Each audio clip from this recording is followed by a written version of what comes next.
Assalamualaikum warahmatullahi wabarakatuh. Selamat berjumpa lagi di IT Kampung Channel, di mana channel ini dibuat bertujuan untuk berbagi pengalaman dan belajar bersama di bidang IT.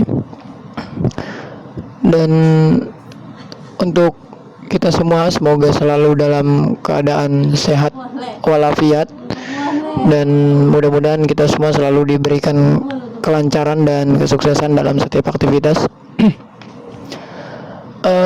Lalu untuk teman-teman yang baru gabung di channel ini atau baru nonton video ini, jangan lupa like, subscribe, dan aktifkan notifikasinya agar teman-teman bisa selalu update video-video terbaru dari IT Kampung Channel.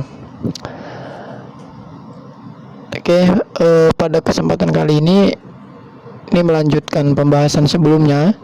Kita masih membahas tentang belajar jaringan nirkabel. Ini di part 2-nya. Sebelumnya di part 1 saya membahas tentang pengertian jaringan nirkabelnya.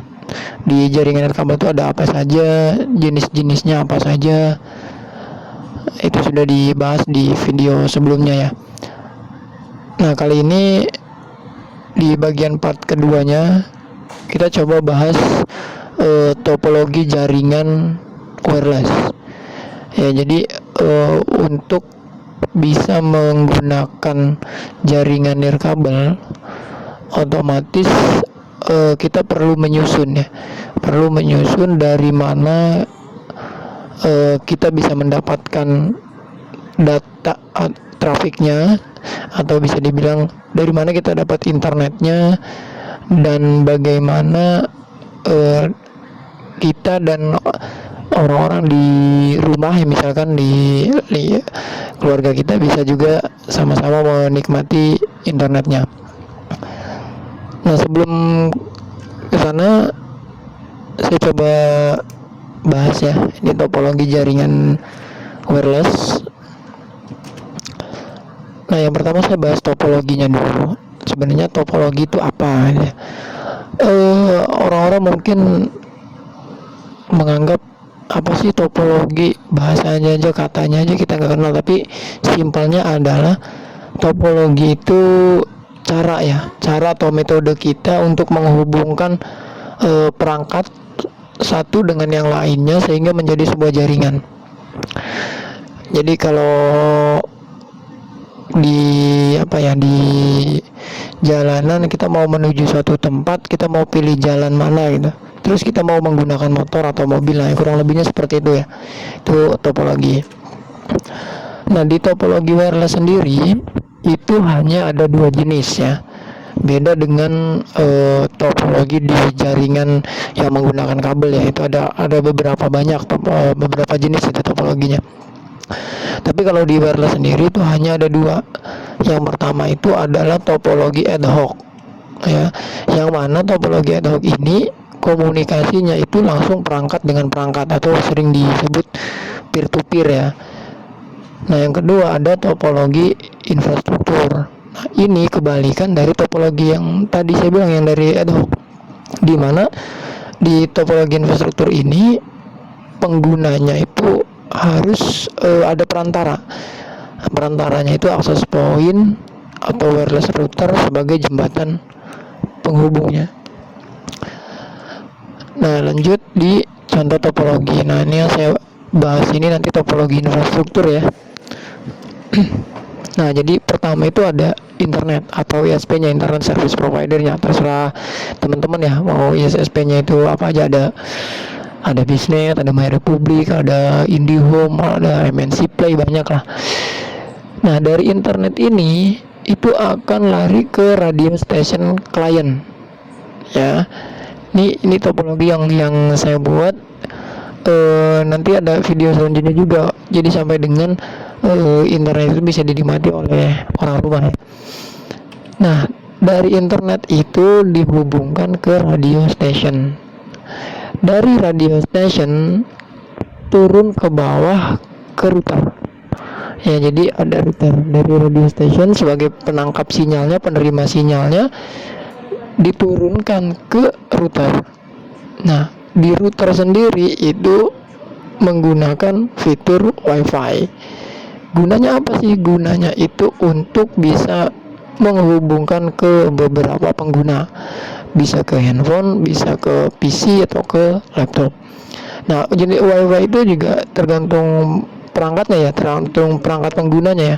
Ada yang frekuensinya 2,4 GHz seperti handphone, laptop. Ada juga yang 5 GHz ya. Yang 5 GHz ini sekarang untuk handphone yang keluaran terbaru sih sudah mengcover ya, yang Android 10 ke atas lah. Nah, lanjut ini penerapannya. Jadi begini, dari BTS ya, Base Transceiver Station.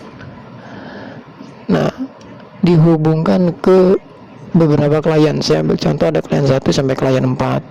Jadi dia itu menerima sinyal langsung dari BTS.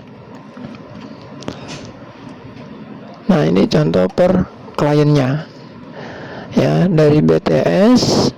Di sini misalkan saya mau menyebarkan jaringannya atau membuat jaringan ke suatu rumah. Di sini ada radio stationnya ya. Nah, radio station ini menangkap sinyal dari BTS. Kemudian dari radio station ini diturunkan ke router. Ya, diturunkan ke router, yang mana router sendiri itu sudah include mode WiFi. Ya, sudah ikut WiFi sehingga dengan WiFi itu bisa menghubung. Nah, namun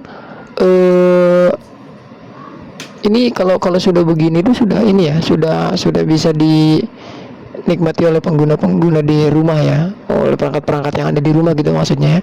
Bisa handphone, laptop atau PC. Nah, alat-alat yang dibutuhkan di rumah sendiri atau di klien itu, yang pertama yang di atas itu radio station. Itu frekuensinya 5 GHz. Kenapa 5 GHz saya tulis di sini?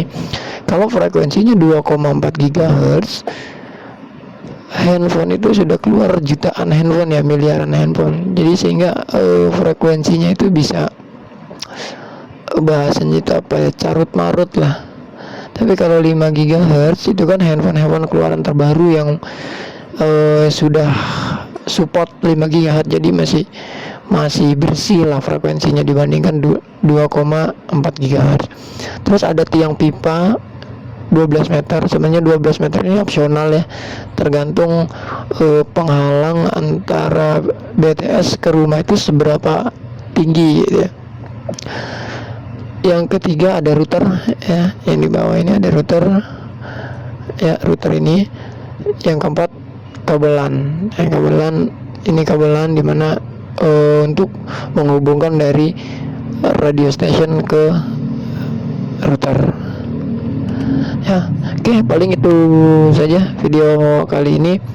Nanti saya juga bahas di next video ya, tunggu video selanjutnya ya, di part 3 itu nanti saya akan bahas gimana sih setting radio stationnya gitu kan. Tadi kan kita bahas radio station, bagaimana settingnya, bagaimana juga alat-alat tipe-tipenya gitu ya yang dibutuhkan. Itu nanti saya akan bahas di video selanjutnya ya. Oke, terima kasih ya buat teman-teman. Sekali lagi tetap dukung channel ini dengan like, subscribe, dan aktifkan notifikasinya agar selalu update video-video terbaru dari IT Kampung Channel. Oke, assalamualaikum warahmatullahi wabarakatuh.